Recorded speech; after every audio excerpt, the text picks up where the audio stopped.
Rome survived the fall of the West. In 476 AD, the Western Roman Empire collapsed, but Rome itself endured. From Constantinople, emperors still ruled the East. Roman armies still marched. Roman gold still funded the empire. And for a moment, it looked like Rome might fully recover. Under Justinian, Roman armies reclaimed North Africa, Italy, and parts of Spain. The dream of restoration seemed possible. Then everything began to break. Plague devastated the population. Wars emptied the treasury. Enemies pressed against every frontier. And in the 7th century, Rome faced two wars that would change the empire forever. The first came from Persia. The second came from Arabia. One nearly destroyed Rome. The other transformed the world. This is the story of how Rome lost the East.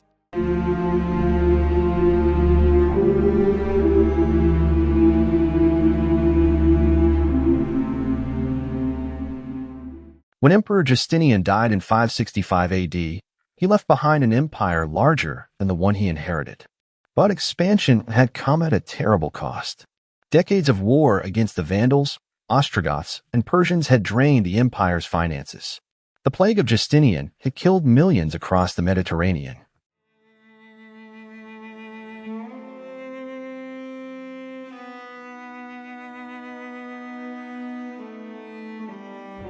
Entire towns vanished. Fields went uncultivated. Tax revenue collapsed. And while maps showed Roman territory expanding, the empire itself was weakening underneath. Justinian's successors inherited an empire stretched across 3 continents, but they lacked Justinian's authority, resources, and military leadership.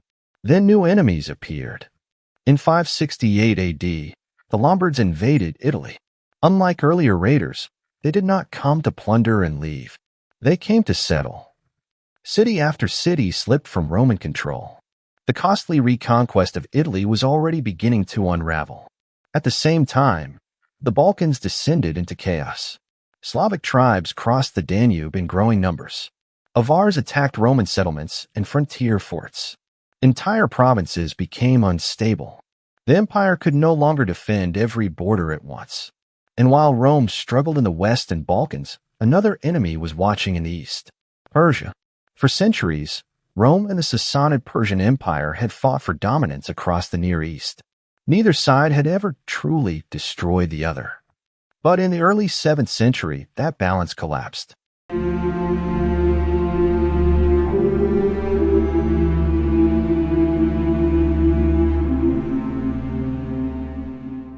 In 602 AD, the Roman Empire descended into civil war. The Emperor Maurice was overthrown and murdered by one of his own officers. The new ruler was a brutal soldier named Phocas. His reign quickly became infamous for executions, political terror, and instability. The empire was now divided from within, and Persia saw an opportunity. The Persian king, Khosrow II, claimed he wanted to avenge Maurice, his former ally. But revenge was only part of the story. The Roman Civil War gave Persia the perfect excuse to invade. Persian armies surged into Roman territory. One frontier after another collapsed. Roman defenses that had held for generations began to fail. Syria fell. Then Palestine. In 614 AD, Persian forces captured Jerusalem. The shock spread across the Christian world. Churches were burned. Relics were seized. And according to many contemporary accounts, the true cross, believed to be the cross of Christ, was carried away into Persia. Then came Egypt. Egypt was not just another province. It was one of the wealthiest regions in the empire. It supplied grain, taxes, trade wealth, and manpower. Losing Egypt threatened the empire's survival itself. Meanwhile, the Avars attacked from the north. The Roman Empire was now under pressure on nearly every frontier. And in Constantinople, Emperor Phocas hid behind palace walls while the crisis worsened. Many believed the empire was finished. Then a fleet appeared from Africa. At its head was the son of the governor of Carthage. His name was Heraclius.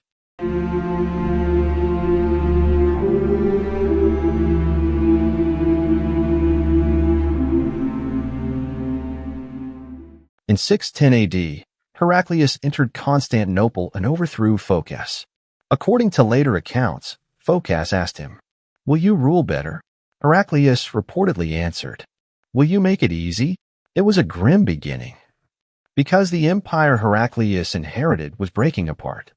Persian armies occupied vast Roman territories. The Balkans were unstable. The treasury was under immense strain, and confidence in the empire was collapsing. Some advisors even suggested abandoning Constantinople entirely. Heraclius refused, but he understood something critical. Rome could no longer fight the old way. The empire lacked the resources for endless defensive warfare across every frontier. So Heraclius began rebuilding. He reorganized the military. He cut unnecessary spending while protecting key defenses. Most importantly, he secured financial support from the church. Gold and silver from church treasuries helped fund a new army. Heraclius also focused heavily on mobility and training. Instead of scattering soldiers across collapsing frontiers, he prepared for a direct strike into Persian territory. It was an enormous gamble. If he failed, the empire might not survive. But if Rome remained on the defensive forever, defeat was certain anyway. So Heraclius chose risk. And in 622 AD, he launched his counterattack.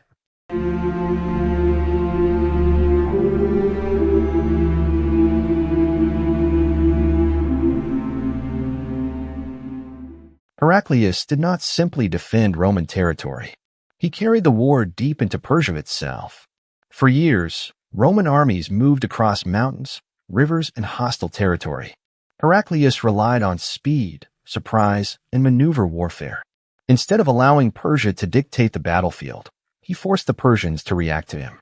At times, he campaigned during winter, something many armies avoided entirely. He also built alliances with regional tribes and peoples hostile to Persia. The war became increasingly unpredictable. Then, in 626 AD, Rome faced another disaster. While Heraclius campaigned far from Constantinople, the capital itself came under siege. Avars attacked from Europe. Persian forces approached from Asia. For a moment, it looked like Constantinople might finally fall. But the city held. Its walls, fleets, and defenders prevented the attackers from breaking through. The failure of the siege became a turning point. Momentum slowly shifted back toward Rome. Then came the final campaign. In 627 AD, Heraclius invaded deep into Persian territory once again. Near the ruins of ancient Nineveh, Roman and Persian forces clashed. The battle was fierce and chaotic. The Persians were defeated. Soon afterward, the Persian Empire descended into internal crisis. Khosrow too was overthrown. Persia sued for peace. The long war was over. Against overwhelming odds, Rome had survived. Heraclius returned the true cross to Jerusalem. Across the empire, many believed a miracle had occurred. But beneath the celebrations, Rome was exhausted.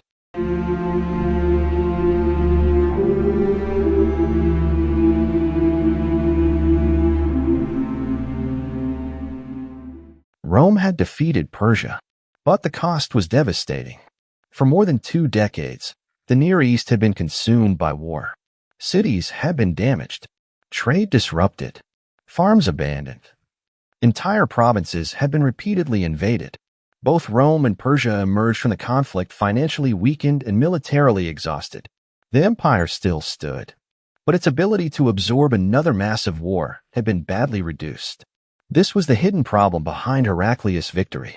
Rome had survived, yet the systems that once made the empire dominant, taxation, recruitment, logistics, frontier security, were under immense pressure. And while Rome and Persia recovered from their long struggle, a new power was rising to the south. Arabia.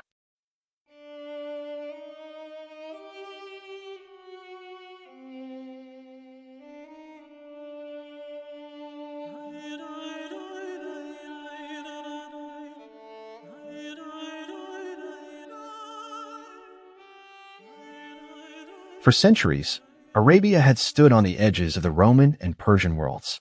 Its tribes traded with both empires. Some fought as allies. Others raided frontier regions. But Arabia itself had never been fully united. That changed in the 7th century. Under Islam, many Arab tribes became politically and militarily unified for the first time.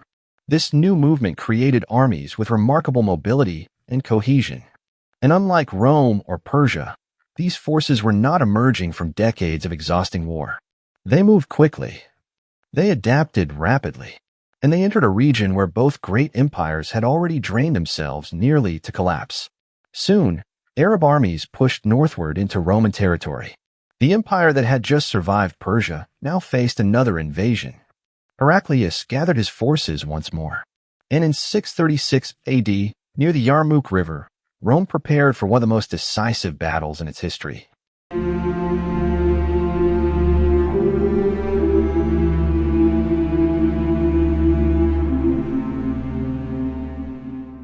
The Roman Empire assembled one of its largest armies in generations.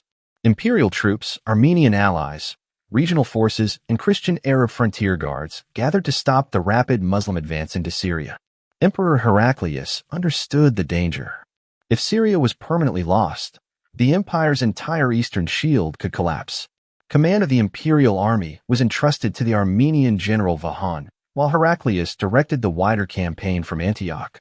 The battlefield lay near the Yarmouk River, a tributary of the Jordan. Open plains stretched across the region, but deep ravines and the steep valleys of the Rukad Gorge bordered the western flank. Those ravines would later turn retreat into catastrophe. Facing the imperial army was the most feared commander of the age, Khalid ibn Walid. Though Abu Ubaidah held supreme political authority over the campaign, battlefield command was entrusted to Khalid ibn Walid.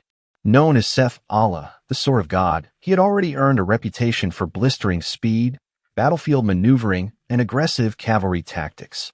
The Roman Empire believed its numerical superiority could crush the Muslim forces in a direct confrontation. But Khalid ibn Walid refused to fight on imperial terms. Instead of relying on static defensive formations, he emphasized mobility. His elite mobile guard cavalry moved rapidly across the battlefield.